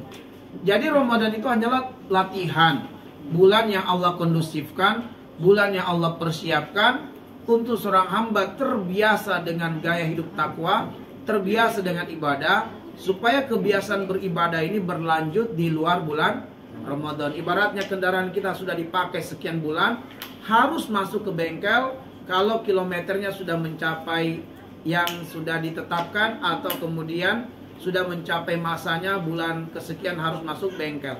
Nah, masuk ke bengkel itu adalah seperti bulan Ramadan, diservis, dilayakkan, dipantaskan kembali supaya bisa dipakai lagi beberapa bulan ke depan, sampai nanti ketemu lagi bulan dimana harus masuk bengkel lagi, sehingga kendaraan kita insya Allah awet. Nah, kalau tidak mengikuti pola itu, maka kendaraannya bisa turun mesin istilahnya gitu ya. Nah, karena itulah kemudian setelah 11 bulan kita menjalani hidup, harus masuk bengkel, dicas iman kita, dicas lahiriah kita. Makanan terlalu banyak masuk ke tubuh kita menyebabkan banyak penyakit, diistirahatkan organ kita supaya selama ini bekerja keras terus ya. Dalam keadaan tidur juga masih bekerja karena banyak makanan yang belum terurai. Ya, karena itulah kemudian sedaya upaya jangan, ya kalau setelah makan 3 jam lah, atau paling minimal 2 jam lah setelah makan baru tidur. Jangan baru makan 1 jam ke depan atau setengah jam tidur. Itu kasihan, kita dalam keadaan tidur organ kita masih bekerja. Organ pencernaan yang nanti ada yang akhirnya chaos ya gitu ya, seperti mesin ada kalanya dia kalah gitu. Nah, kalau sudah kalah, ginjalnya sudah nggak berfungsi lagi, ususnya terlalu banyak yang menempel lemak belum dibuang, tapi datang lagi masuk yang baru, akhirnya terjadi penumpukan di ususnya lemak-lemak, dan itu menyebabkan kanker nantinya. Atau akhirnya terjadi penumpukan, tidak terbuang semuanya, yang menumpuk menjadi kotoran yang menempel di usus, dan ini menjadi berbahaya ke depannya. Jadi banyak penyakit-penyakit yang muncul. Baik, demikianlah yang bisa kami sampaikan pada kesempatan hari ini tentang Ramadan dan perbaikan diri, dan tadabbur dari ayat-ayat terakhir ya, penggalan-penggalan di ayat terakhir, penggalan pada bagian akhir ayat ya, di ayat-ayat puasa. Itulah yang menjadi kajian kita di pagi hari ini, yaitu Ramadan dan perbaikan diri. Selanjutnya kami kembalikan untuk dipandu sesi berikutnya. Baik, alhamdulillah, terima kasih banyak Ustaz, syukran jazakallahu khairan katsiran. Dan silakan para jamaah yang mau bertanya perihal materi kita pada hari ini Mungkin boleh diawali dengan pertanyaan dari saya secara pribadi, Ustaz. Pertanyaan yang pertama yaitu mengenai bagaimana cara menjaga semangat beribadahnya, Ustaz. Jadi kita sudah dapat visinya, misinya, walaupun sebenarnya Ustaz juga sudah menyampaikan di beberapa tips. Tapi yang sering terjadi itu, dan itu selalu berulang gitu, Ustaz. Dimana ketika kita sudah punya target di awal Ramadan, sepekan misalkan di awal itu semangatnya luar biasa, targetan sehari harus berapa juz baca Qur'annya, terus tahajudnya sekian rakaat, tapi ternyata itu nggak bertahan gitu, Ustaz. Dan itu selalu berulang. Akhirnya ujung-ujungnya di ujung Ramadan itu penyesalan, berharap tahun depan bisa lagi, dikasih lagi, begitu lagi gitu, Ustaz. Ini gimana, Ustaz? Biar grafiknya itu bisa stabil bahkan naik gitu, Ustaz, sampai di akhir. Seperti itu, Ustaz. Itu pertanyaan saya. Tampung dulu boleh? Makanya Ustaz minum dulu. Yang lainnya? Silakan. Ini suara mic-nya agak mendem. Mic-nya satu lagi mana? Dua-duanya mendem. Cek satu. Ada yang aja.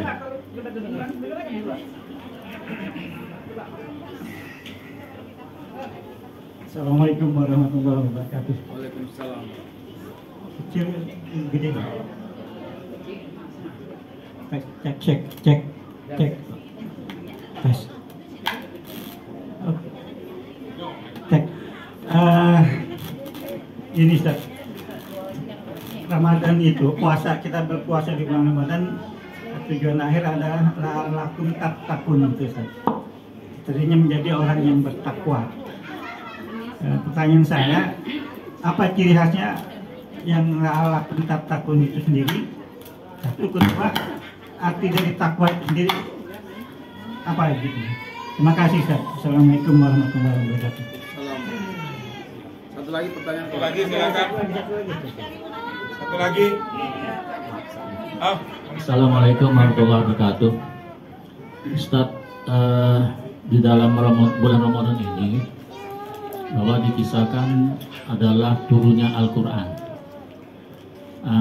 Kemudian surat yang pertama turun yaitu surat A'la, Iqra bismi rabbikal ladzi khalaq. Nah, tetapi di dalam mushaf kita sekarang, kenapa tidak diawali dengan surat A'la itu?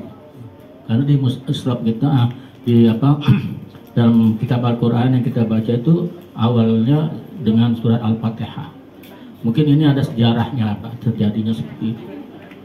Kemudian mengenai Isra, yang saya tahu, mungkin kita semua tahu bahwa Isra itu bisa dilakukan kalau kita sholat subuhnya di masjid. Kalau tidak di masjid, tidak dapat Isra. Apa benar gitu Ustaz? Demikian. Assalamualaikum warahmatullahi wabarakatuh. Tiga dulu aja. Ya, Pak Ustaz, boleh dijawab 3 pertanyaan. Mic-nya, oh itu mic-nya. Ini aja.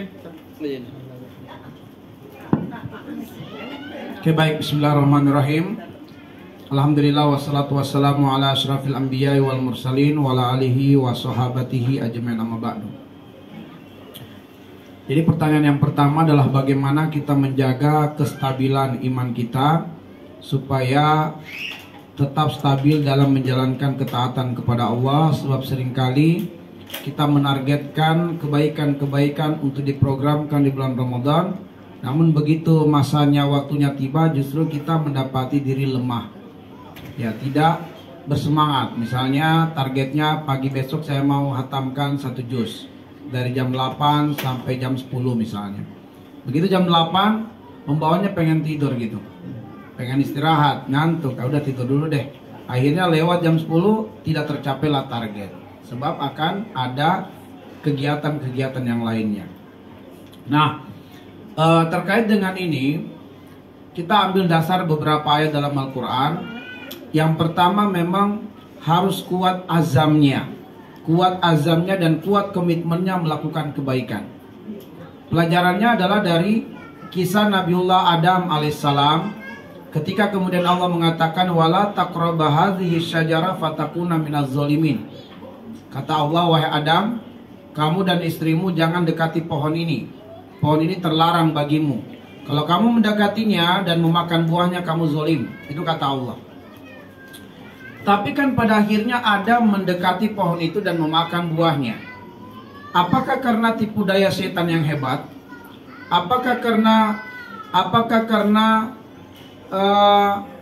Adam yang azamnya lemah untuk meninggalkan larangan Allah? Ternyata jawaban ayat di surat Toha ayat 115 adalah bahwa bukan tipu daya setan yang hebat, bukan tipu daya setan yang kuat, bahkan tipu daya setan lemah. Allah bilang di surat An-Nisa, inna kaida syaitani kana dha'ifa. Justru tipu daya setan itu lemah. Lalu apa yang membuat Adam mendekati pohon yang dilarang oleh Allah dan memakan buahnya? Allah mengatakan azamnya yang lemah. Allah mengatakan surat Toha ayat 115, walaqad ahidna ila adam min qabl fanasiya walam najid lahu azma. Allah bilang, kami sudah mengingatkan Adam jauh-jauh hari sebelumnya, jangan kau dekati pohon ini. Tapi Adam mendekati pohon itu, dia lupakan apa yang Allah larang, dia dekati pohon yang dilarang, dan Allah bilang begini, walam najid lahu azma. Kami tidak mendapati pada diri Adam ada azam yang kuat untuk meninggalkan apa yang dilarang. Berarti di sini pertama kita sudah buat programnya, selanjutnya adalah azam yang kuat. Azam yang kuat. Nah, disinilah tadi azam nilainya. Begitu kita sudah masuk waktu untuk melakukan kebaikan, kita segera bangkit, disitulah hati kita akan bercahaya. Disitulah hati kita akan terang, maka barulah naik hormon endorfin. Kebahagiaan, maka pintu kebaikan akan banyak kita lakukan. Jadi yang pertama adalah azamnya dulu, ya, azamnya. Syukran. Azamnya, komitmennya yang harus dikuatkan, ya, komitmennya yang harus dikuatkan. Apabila azamnya kuat, maka dia akan melakukan kebaikan itu. Awalnya mungkin berat, tapi begitu dia lakukan, maka Allah akan memudahkan dia menjalaninya, ada kenikmatan. Jadi azam dulu nih yang penting nih. Apa dasarnya bahwa Allah begitu dia lakukan? Pertama berat, begitu dia lakukan dia langsung rasakan kenikmatan. Itu ayatnya di surat Al-Lail. Ya, di bagian ayat yang ke 5, 6, dan 7. Nah, di situ Allah mengatakan di ayat yang fa'amma man a'ta wattaqa wa saddaqa bil husna fasanuyassirhu lil yusra. Siapa yang membenarkan janji-janji Allah Subhanahu wa taala, begitu terbuka pintu kebaikan dan dia bersegera melakukannya, awalnya berat, tapi kata Allah fasanuyassiruhu lil yusra, maka Allah akan mudahkan dia di dalam menjalaninya. Ya, awalnya berat, tetapi begitu dia jalani, Allah akan hadirkan ketenangan, kenikmatan di dalam dirinya. Cahaya akan menerangi hatinya sehingga hormon kebahagiaannya naik. Lalu kemudian dia rasakan kenikmatan dan kemudahan. Dan pada akhirnya kata Rasul, siapa yang membuka satu pintu kebaikan, di depannya akan terbuka pintu kebaikan lainnya. Jadi tadinya dia cuma pengen target 1 juz Al-Quran, begitu tercapai dia pengen doa, dia pengen zikir, dia pengen sedekah, terbuka pintu kebaikan yang lainnya. Karena dia rasakan kenikmatan. Tapi begitu kemudian dia tidak kalahkan syahwatnya, azamnya jadi lemah gitu, nggak kuat visinya dan misinya, maka ya dia akan kehilangan peluang yang sangat banyak dan setelah itu menjadi berat besoknya. Contohnya tadi saya katakan, bangun jam 1 malam tuh, matanya udah melek. Siapa yang melekkan? Allah. Tanpa pakai alarm tiba-tiba matanya melek aja terbuka. Nah, kalau dia memanfaatkan momen itu, dia kuatkan azamnya untuk bangun bersimpuh, Allah puji secara khusus. Turun ayat hanya untuk memuji kalau dia segera bangun, yaitu surat As-Sajdah ayat yang ke-16. Allah bilang, tatajafa junubuhum anil madaji'i yad'una rabbahum khaufan wa tama'a wa mimma razaqnahum yunfikun. Allah mengatakan, jika dia segera menjauhkan lambungnya dari tempat tidurnya, berarti segera bangkit. Dia jauhkan lambungnya dari tempat tidur. Ini juga menunjukkan bahwa disunahkan kita tidur, ya, tidur dengan sisi miring. Jika dia menjauhkan lambungnya dari tempat tidurnya dan segera bangkit untuk mengharapkan rahmat Allah dan kebaikan dari Allah Subhanahu wa taala, maka Allah akan kabulkan banyak hajat-hajatnya di malam itu. Itu As-Sajdah ayat 16. Ya. Ketika dia akan menjadi orang yang tamak untuk mendapatkan kebaikan dari Allah, dan Allah suka ketika hamba itu tamak pengen mendapatkan kebaikan darinya. Gitu. Allah suka, semakin banyak kita punya hajat, Allah senang. Semakin banyak kita berharap kepada Allah, Allah semakin suka gitu. Beda dengan manusia, kita banyak berharap sama manusia, kita jadi nggak disuka gitu. Hari ini kita minta ke dia, besok kita minta lagi, lambat laun dia jadi bosan, nggak mau, menghindar. Begitu kita telepon, dia nggak mau angkat lagi HP kita, pasti ujung-ujungnya duit nih. Nggak mau lagi. Tapi Allah, semakin kita mau minta, semakin Allah suka, semakin Allah senang. Karena ketika hamba semakin meminta sama Allah, itu menunjukkan bahwa sang hamba sadar dia butuh Allah. Makanya Allah semakin suka. Semakin dia pahami makna Allahus Somad, Allah tempat bergantung kepadanya segala sesuatu. Nah, itu yang pertama, yaitu azam harus kuat. Yang kedua, selain azam, juga membutuhkan dukungan orang-orang di sekitar. Ini adalah doanya para nabi memang. Nabi itu semua nabi berdoa, wa alhiqni bis-sholihin, ya Allah, dekatkan aku, kumpulkan aku dengan orang yang soleh. Jadi program ini juga harus didukung oleh pasangan kita, oleh anak kita. Sampaikan, buat program bersamaan, jangan program sendiri, supaya istri kita juga mengingatkan dan mendukung kita. Ya, panggil yang sudah baca nggak, sudah dilakukan nggak targetnya, dikuatkan kita gitu. Anak-anak juga menguatkan kita, Bi, kok belum membaca targetnya, dan seterusnya. Jadi perlu ciptakan kondisi yang membuat kita itu sadar untuk mengamalkan itu. Jadi jangan tunggu kesadaran muncul, tapi ciptakanlah kondisi sadar. Ciptakanlah seperti halnya kondisi sadar yang kita ciptakan, bangun jam sekian kita setel alarm kita. Itu namanya menciptakan kondisi sadar. Nah, sekarang untuk bisa sukses buat program, Allah sudah ajarkan semua nabi berdoa, wal hikni bis-sholihin, kumpulkan aku dengan orang-orang yang baik, orang yang soleh. Berarti harus ciptakan kondisi sadar dalam rumah kita. Berarti program ini harus program bersama. Istri, suami, anak, pembantu buat program seperti itu. Dan kalau perlu dievaluasi gitu. Dievaluasi, sudah baca belum? Anak-anak juga kalau baca tercapai target, kasih hadiah. Ya, kasih hadiah. Nah, seperti itu. Jadi ini adalah yang kedua. Perlu ada dukungan dari orang-orang di sekitar kita. Atau pentingnya kita bersama dengan orang-orang yang soleh. Kemudian yang ketiga yang bisa kita lakukan juga adalah waja'alni lisana sidqin fil akhirin. Kita harus menjadi buah bibir kebaikan bagi keluarga. Kita harus menjadi keluarga percontohan. Pokoknya target kita itu, kita harus menjadi buah bibir kebaikan bagi yang lainnya. Di keluarga Ikabza harus ada satu anggota keluarga yang menjadi buah bibir kebaikan. Ya, harus jadi buah bibir kebaikan. Misalnya kebaikan dari anak-anaknya, Masya Allah, soleh-soleha, ya di rumahnya itu baca Quran rutin. Nah, harus bertekad, harus punya mimpi memang. Ya, harus itu. Kenapa? Ternyata salah satu tanda-tanda husnul khotimah itu adalah buah bibir kebaikan. Ya, jadi memang kita harus bertekad untuk kita menjadi buah bibir kebaikan. Sebab itu salah satu ciri husnul khotimah. Makanya doanya nabi-nabi juga, waja'al lisana sidqin fil akhir, ya Allah, jadikan aku buah bibir kebaikan bagi orang lain. Nah, jadi untuk bisa menjadi buah bibir kebaikan itu artinya harus lakukan kebaikan. Jadi jangan ada kebaikan yang bisa kita lakukan. Kita ada rezeki, kita santuni yatim duafa, bangun masjid, maka insya Allah kita akan menjadi buah bibir kebaikan. Dan itu ternyata akan menjaga kita dari melakukan sesuatu yang salah.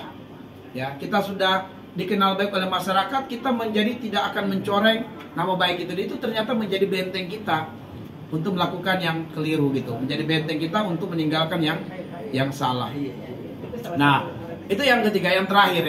Walaupun banyak tipsnya, tapi yang terakhir tadi, yang pertama adalah kuatkan azamnya. Yang kedua, ciptakan kondisi keluarga yang mendukung, menguatkan, berkawan juga dengan orang-orang yang programnya sama. supaya saling mengingatkan dalam kebaikan. Yang ketiga, bertekad jadi buah bibir kebaikan. Ya, makanya bolehlah ada lomba-lomba juga gitu ya. Seperti halnya kami lakukan kepada para ustadz-ustadz dai, kita buat lomba tuh di bulan Ramadan. Store-nya di malam terakhir Ramadan. Lombanya siapa yang menghafal surat Al-Kahfi, menghafal Asmaul Husna, menghafal 114 nama-nama surah, itu kita kasih hadiah. Kita kasih hadiah. Jadi ikhwan-ikhwan yang kita bina itu ada 30 orang, berlomba-lomba mereka menghafal di bulan Ramadan itu. Ya. Nah, nanti setelah kemudian di akhir Ramadan, 10 hari terakhir Ramadan, kita itikaf bersama, kita bagikan hadiah. Ada rewardnya. Yaitu namanya menciptakan kondisi sadar. Jangan tunggu orang sadar. Ciptakanlah kondisi orang mau sadar gitu. Nah, kemudian yang terakhir adalah memang lagi dan lagi visinya harus diperterang. Visinya harus diperkuat. Sebab kalau visinya terang, akan membuat kita bersabar menjalankan misi. Dasarnya itu adalah di surat Al-Kahfi, kisah tentang Musa dan Khidir. Musa tidak mampu bersabar membersamai Khidir, dan Khidir berkata kepada Musa, "Innaka lan tastati'a ma'iya sabra wa kaifa tasbiru ala ma lam tuhitu bihi kubra." Kamu nggak bakal bisa bersabar dengan saya, kata Khidir kepada Musa. Bagaimana mungkin kamu bisa bersabar bersama dengan saya, sedangkan saya diberikan Allah ilmu masa depan dan kamu tidak? Ya. Nah, di situ pelajarannya adalah bahwa kenapa Musa tidak bisa bersabar dengan Khidir, karena Khidir memiliki pandangan masa depan, sedangkan Musa tidak. Akhirnya ada perbuatan Khidir, Musa berontak, tidak terima. Kenapa? Karena Musa tidak tahu masa depannya bagaimana. Paling marah Musa ketika Khidir memanggil seorang anak yang belum balik, anak laki-laki. Belum balik anak itu dipanggil oleh Khidir, begitu anak itu dipegang-pegang kepalanya oleh Khidir, langsung dicekik lehernya sampai mati. Maka Musa berontak, mengingkari perbuatan itu. Apa salah anak ini? Kenapa kamu membunuhnya? Ya, bagaimana pertanggungjawabannya kepada orang tuanya nantinya? Nah, kata Khidir, bukankah sudah kukatakan kamu nggak bisa bersabar dengan saya? Ya, ternyata Khidir diberikan pandangan oleh Allah di masa depan. Anak ini nanti kalau jadi pemuda, dia menjadi kafir tulen. Dia menjadi kafir tulen. Bapak ibunya yang sekarang muslim, itu nanti karena cintanya kepada anak ini, orang tuanya pun jadi kafir dua-duanya. Sehingga kata Khidir, bapak, ibu, dan anak semuanya akan kekal di dalam neraka. Dan Allah mengizinkan saya untuk merubah takdir itu dengan membunuh anak ini. Maka saya bunuh anak ini, supaya anak ini meninggal dalam keadaan fitrah, artinya anak ini masuk surga. Bapak ibunya karena mereka beriman, mereka bersabar. Dan Allah mengaruniakan mereka pengganti anak yang soleh. Akhirnya semuanya masuk surga satu keluarga. Itu pandangan yang Allah berikan kepada Khidir. Tapi Musa karena tidak melihat pandangan itu, dia nggak sabar, dia berontak. Nah, dari sinilah kemudian bahwa ternyata misi itu akan bisa dijalankan dengan sabar kalau visinya terang, kalau visinya jelas. Nah, jadi perterang visi, maka insya Allah kita bisa bersabar menjalankan misi. Allahu a'lam bishawab. Masih banyak tips yang lain, tapi cukup itu dulu. 4 tips. Oke, Ustaz. Nah, yang berikutnya Ustaz, perihal tentang tadi makna takwa ya. Lakum tatakun dan makna takwa. Iya. Baik, pertanyaan yang kedua dulu ya, tentang takwa. Apa arti takwa? Arti takwa secara bahasa al-khosyah, rasa takut. Secara bahasa, rasa takut kepada Allah. Dari takwa secara bahasa inilah derajat takwa itu ada 2. Ada waro, ada zuhud. Jadi kalau dengar istilah waro dan zuhud itu adalah derajat takwa. Yang paling tinggi adalah zuhud, yang paling rendah adalah waro. Nah, inilah derajat takwa, cuma 2 saja. Kalau bukan waro, dia pasti zuhud. Apa bedanya? Kalau waro, dia berusaha dalam hidup, ucapan perbuatannya itu jangan sampai terjatuh pada perkara yang makruh, apalagi haram. Jadi seperti dia tidak akan mau tidur pagi karena dia tahu hukumnya makruh. Dia akan berusaha tidak tidur pagi. Dia tidak akan tidur sore, ya. Kenapa? Hukumnya makruh. Jadi jangankan yang haram, yang makruh saja dia hindari, apalagi jelas-jelas haram. Tapi waro itu masih banyak menyibukkan diri juga pada perkara-perkara mubah. Jadi intinya dia tidak terjatuh pada yang makruh apalagi haram. Itu namanya waro. Wajib dan sunat tetap dijalankan, tapi mubahnya juga banyak dilakukan. Nah, itu waro. Sedangkan kalau zuhud, zuhud itu jangankan perkara makruh dan haram, perkara mubah saja dia hindari. Perkara mubah tidak dia lakukan. Nah, muncul pertanyaan, bagaimana mungkin dia tidak melakukan perkara mubah? Bukankah makan dan minum adalah mubah, tidur adalah mubah? Tapi zuhud itu memang dia berusaha dan berjuang agar ucapannya, perbuatannya bernilai sunnah atau wajib. Nah, disinilah kelebihannya orang yang zuhud. Bagaimana aktivitas yang hukumnya mubah itu menjadi sunnah dan wajib dengan menghadirkan niat. Orang yang waro begitu lapar, lapar nih, ayo makan, bismillah makan. Sementara kalau yang zuhud, dia tidak makan sebelum dia niatkan, ya Allah, jadikan makanan ini menjadi energi dalam tubuh saya sehingga saya kuat ibadah. Maka begitu dia makan menjadi ibadah karena diniatkan untuk ibadah. Itu ada kaidahnya. Malayatimmu as-sunnah illa bihi fahuwa sunnah. Malayatimmu al-wajib illa bihi fahuwa wajib. Kalau perkara mubah menjadi sebab mudah melaksanakan perkara sunnah, maka yang mubah tadi berubah hukum menjadi sunnah. Kalau yang mubah tadi itu bisa mengantarkan tercapainya yang wajib, maka mubah tadi berubah hukum menjadi wajib. Jadi dia bagaimana merubah hukum yang mubah menjadi sunnah atau wajib dengan niat. Orang yang waro, dia merasa butuh olahraga untuk sehat. Tapi bagi orang yang zuhud, dia berolahraga supaya kuat karena mukmin yang kuat dicintai Allah. Dan dia pengen olahraga supaya begitu nanti ada panggilan berjihad, dia siap berjihad. Maka akhirnya olahraganya menjadi ibadah. Jadi sebenarnya Ustaz, kalau zuhud itu bukan maksudnya zuhud itu kalinya bukan mengada-ngada cari enaknya. Bukan cari dalam artian dia memang ditahu ilmunya kan gitu ya, orang zuhud ya. Dalam artian diciptain ini niat gue begini gitu kan. Yang penting niat jadi kayak gitu ya. Lebih kuat. Niat. Sebenarnya lebihnya nggak zuhud belum zuhud. Jadi segala sesuatu bisa jadi zuhud kita sebenarnya Ustaz ya. Dari bisa jadi zuhud ya. Ada tambahannya niat. Jadi punya alasan kenapa dia lakukan sesuatu. Kalau orang wara waktu tidur ngantuk ya tidur. Dia tidak, dia niatkan dulu tidurnya untuk apa gitu. Jadi untuk kebiasaan. Iya, mending dia lakukan yang lain yang positif. Gitu. Jadi zuhud itu bukan hanya dipahami orang yang meninggalkan dunia gitu ya. Bukan. Tapi menjadikan dunia itu bernilai sunnah bahkan wajib dengan menghadirkan niat itu seperti biasa. Seperti biasa jalan kayak orang-orang warok gitu tapi dia niat. Jadi seorang yang pengusaha pun bisa dinilai zuhud. Bisa jadi zuhud ketika dia azamkan. Kan ayatnya di surat Al-Maidah ayat 35. Allah mengatakan ya ayyuhalladzina amanu taqullaha wabtagu ilaihil wasilah wajahidu fisabilihi la'allakum tuflihun. Wahai orang yang beriman, bertakwalah kepada Allah, jadikanlah potensi duniamu sebagai wasilahmu menuju Allah, dan jadikanlah potensi duniamu sebagai jalanmu berjihad di jalan Allah. Nah akhirnya ketika dia bekerja untuk dapat uang, dengan uang itu dia santuni yatim duafa, dengan uang itu dia menjalankan ibadah haji dan umroh, maka bekerjanya dia ibadah. Bekerjanya ibadah, bekerjanya itu adalah sesuai dengan niatnya dia mau apa. Ada plus-plusnya. Itulah yang disebut nanti sukses dunia, sukses akhirat. Nah, Allah ayatnya itu di surat An-Nahl ayat yang ke-97. Allah mengatakan, "Man amila sholihan min zakarin aw unsa wa huwa mu'min, falanuhyiyannahu hayatan thayyibah wa lanajziyannahum ajrahum bi ahsani ma kanu ya'malun." Siapa yang beramal soleh, laki-laki atau perempuan, dan dia beriman, maka Allah jaminkan kehidupan terbaik di dunia ini, dan lebih dahsyat lagi kalau dia meninggal. Allah akan berikan balasan yang lebih baik dari apa yang telah dia dapatkan di dunia dan dari apa yang telah dia kerjakan di dunia. Jadi dia dapatnya plus-plus. Di dunia dapat jaminan kebahagiaan, lebih dahsyat lagi di akhirat. Makanya tadi ayatnya kan, kenapa takwa yang menjadi visi utamanya? Karena ada 5 jaminan sukses dan bahagia dunia akhirat.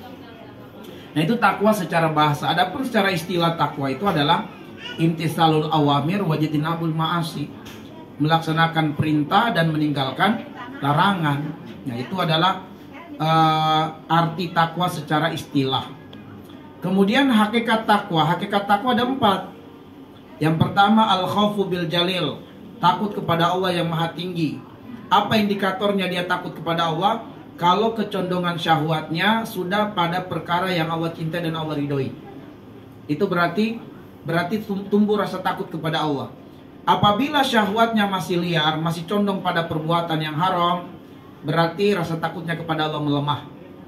Nah, itu indikatornya bahwa dia takut kepada Allah yang maha tinggi, lagi maha mulia. Yang kedua, hakikat takwa yang kedua adalah al-amalu bitanzil, beramal berdasarkan wahyu. Apa indikatornya? Dia cinta ilmu, dia senang ilmu. Nah, kalau orang belum senang dengan ilmu, belum mencintai ilmu, berarti dia masih jauh pengamalannya dari tuntunan wahyu. Karena nggak mungkin dia tahu ini perintah, ini larangan kecuali dengan ilmu. Jadi kalau tidak semangat menuntut ilmu dan tidak mencintai ilmu, pasti perbuatannya juga masih jauh dari tuntunan wahyu. Masih jauh. Dia sholat pasti sekedarnya, pasti masih asal-asalan dan seterusnya. Nah, kemudian yang ketiga, hakikat takwa yang ketiga adalah ar-ridho bil qalil. Ridho dengan apapun takdir Allah, dan takdir Allah itu ada dua, ada yang menyenangkan, ada yang tidak menyenangkan. Indikatornya, kalau dia mendapatkan takdir yang menyenangkan, lalu dia bersyukur. Atau ketika dia mendapatkan takdir yang tidak menyenangkan, dia bersabar. Itulah indikator dia ridho dengan takdir Allah. Dan kemudian hakikat takwa yang keempat, al-istidadu fi yaumir rahil. Dia mempersiapkan bekal terbaiknya untuk akhiratnya. Bukan hanya sibuk membangun istana di dunia, tapi juga memikirkan bagaimana membangun istana di akhirat. Apa indikatornya? Dia cinta dan semangat beribadah dan beramal soleh. Itu indikatornya. Kalau dia hanya sibuk kerja tapi tidak sibuk beramal soleh, berarti dia belum mempersiapkan bekalnya untuk akhirat. Berarti dia belum tercapai hakikat takwa yang keempat. Ya, hakikat takwa yang keempat adalah al-istidadu fi yaumir rahil, mempersiapkan bekal terbaiknya untuk kehidupan akhiratnya gitu. Itulah secerdas-cerdasnya manusia. Nah, itulah hakikat takwa gitu. Baik, pertanyaan berikutnya Ustaz, ini kalau melihat waktu sekitar 3 menit lagi azan zuhur. Mungkin kita selesaikan dulu pertanyaan yang 3 pertanyaan tadi. Kalau nanti ada susulan pertanyaan mungkin bisa setelah sholat zuhur ya. Kalau niat kalau malam nih mau tidur Iya, Mas 12 menit. ya. Tapi zuhud itu butuh pembiasaan, Bu, karena kalau warwa itu masih hari ini dia berniat, besok tidak ada niatnya, langsung aja. Nah, zuhud itu memang rutin.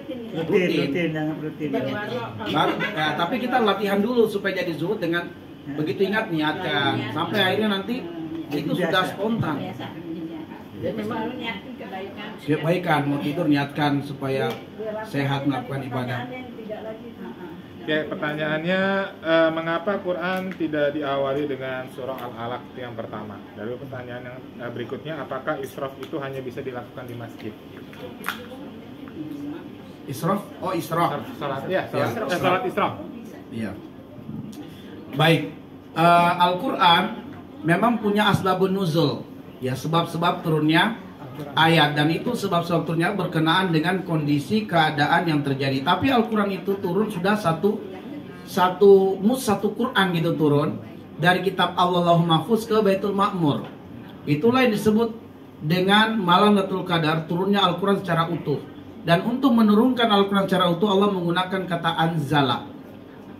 Inna anzalnahu, sungguh kami telah menurunkan Al-Quran. Itu artinya penurunan Al-Quran secara utuh, 30 juz. Jadi Al-Quran itu diturunkan 30 juz sudah utuh. Nah, kemudian ketika Al-Quran dari Baitul Ma'mur turun kepada Nabi, Allah menggunakan kata nazzala, yang berarti turun secara bertahap. Terkadang halaman yang terakhir turun lebih dahulu. Bukan berdasarkan urutan surahnya, tapi berdasarkan asbabun nuzul. Nah, asbabun nuzul. Tapi itu karena ilmu Allah yang sempurna, Allah sudah tahu semuanya gitu. Nah, adapun kemudian susunan Al-Quran, sebagian ulama mengatakan susunan Al-Quran itu ada dua, ada tauqifiyun, ada ijtihadiyun. Tauqifiyun itu memang sudah urutannya dari atas. Dan ada yang sifatnya ijtihadiyun, yaitu ijtihadnya para sahabat. Para sahabat yang menyusun, yaitu nanti di masanya Khalifah Umar. Nah, yang tauqifiyun, yang sudah disusun itu tidak lagi dirubah, itu adalah yang Nabi baca dalam Qiyamul Lail dari Al-Fatihah, Al-Baqarah, lalu Ali Imran, lalu Nabi baca surat An-Nisa, Al-Maidah. Itu di waktu malam beliau baca. Nah, para sahabat mengatakan Rasulullah membaca surah ini secara berurutan. Makanya kita bisa bayangkan bagaimana panjangnya qiyamul lail Nabi. Baca Al-Fatihah, baca Al-Baqarah, baca. Ya, sehingga akhirnya kemudian urutan Al-Qur'an itu yaitu Ali Imran, kemudian Al-Baqarah, Ali Imran, kemudian seterusnya itu di situ tauqifiyun. Tauqifinatnya sudah ditetapkan oleh Allah dan Nabi telah melakukannya. Adapun yang kemudian urutan ijtihadiyun itu di masa Khalifah Umar mulai mengelompokkan surat-surat Makkiyah, surat-surat Madaniyah mulai dikelompokkan. Kemudian sebagian dilihat keterkaitan surah, antara makna surah dengan surah dikait-kaitkan gitu. Misalnya ada kaitan surat Al-Anfal dengan surat At-Taubah dibuat berdekatan. Karena lafaznya perang. Dibuatlah berdekatan. Makanya di surat Taubah tidak ada lafaz basmalahnya karena nuansanya perang. Nafas surat itu adalah perang. Sementara nama Allah Ar-Rahman Ar-Rahim menggambarkan kelembutan dan kasih sayang. Nah, makanya ditempelkan dekat dengan surat Al-Anfal karena masih berkenaan dengan perang. Seperti itu. Jadi ada sebagiannya tauqifiyun memang dari Allah dan ada yang sifatnya ijtihadiyun. Ijtihadnya para sahabat melihat mana keterkaitan antara surah dengan surah. Allahu a'lam bishawab. Tapi kita baca Quran dalam salat boleh. Boleh misalnya kita baca An-Nas, baru kita baca di rakaat kedua surat Al-Fil, nggak ada masalah. Cuman yang tidak boleh adalah urutan ayat dalam satu surah. Jangan misalnya surat An-Nas kita baca ayat keempat, kemudian rakaat kedua kita baca ayat pertama. Jangan, itu merusak. Tapi kalau surah, boleh kita baca surat pertama An-Nas, di rakaat kedua kita baca Al-Ikhlas, nggak ada masalah. Tapi jangan ayatnya yang dirubah susunannya. Iya.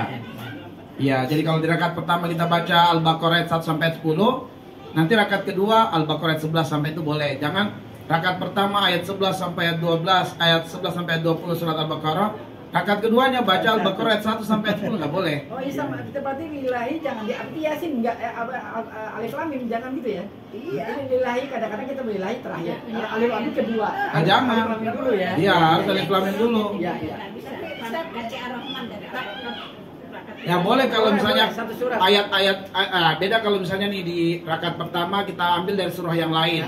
2 ayat, 3 ayat boleh, kemudian rakaat kedua surah yang bagian depan. Yang penting jangan dalam satu surah ayatnya itu tidak berurutan, harus dari yang Tapi kalau misalnya Al-Quran dulu kita 10 ayat aja boleh. boleh 10 ayat aja, nanti rakaat kedua cari surah yang lain lagi. Boleh seperti itu. Iya, boleh. Satu Al-Baqarah. Iya, Al-Baqarah Iya, jangan boleh. dari bawah ke atas gitu aja. Atau an itu dari bawah ke atas enggak boleh. Boleh.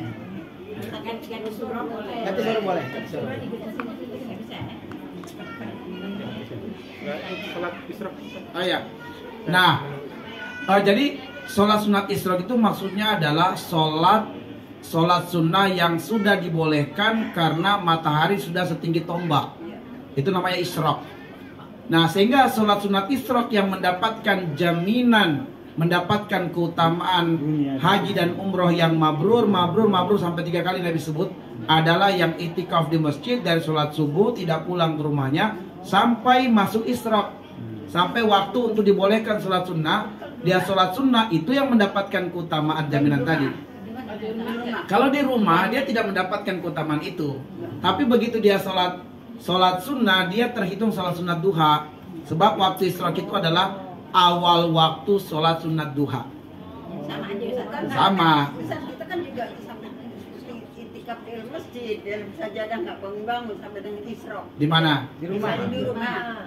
Kalau di rumah jadi keutamaan itu kata Nabi memang keutamaan bagi yang sholat di masjid. Jadi keutamaan itu bagi perempuan kalau di masjid iya.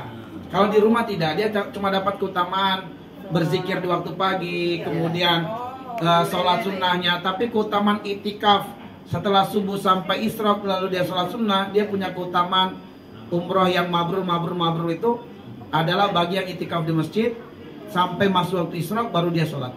Jadi yang nggak keluar masjid. Di mana? Di rumah enggak. Duha lagi. Nah, kalau di rumah kita boleh duha.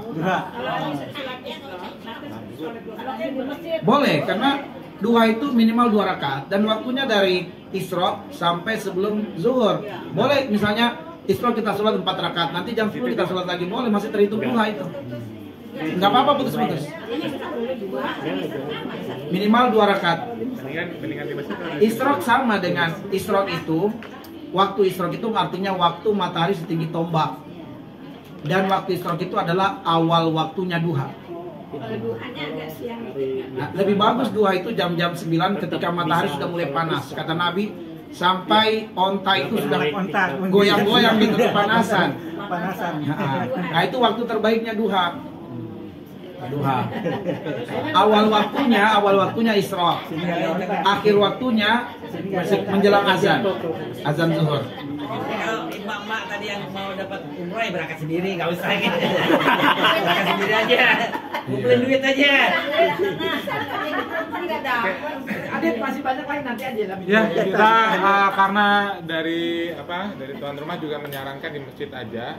Jadi nanti yang ibu-ibunya bisa nyaman di sini. Kita tutup aja dengan berdoa, Ustaz. Ustaz. Habis sholat aja kali ya. Masih banyak pertanyaan, masih ada. Oh, masih ada pertanyaan, sudah. Oke, kita tutup sementara berarti ya. Tutup sementara untuk sholat zuhur. Bapak masjid ibu-ibu di sini ya. Bereskan. Tadi ada mau nanya, aku juga mau nanya. Ya, sekali lagi kepada jamaah, kita nanti masih ada sesi tanya jawab setelah sholat zuhur. Jadi setelah sholat zuhur mungkin bersegera gitu ya untuk yang ibu-ibu.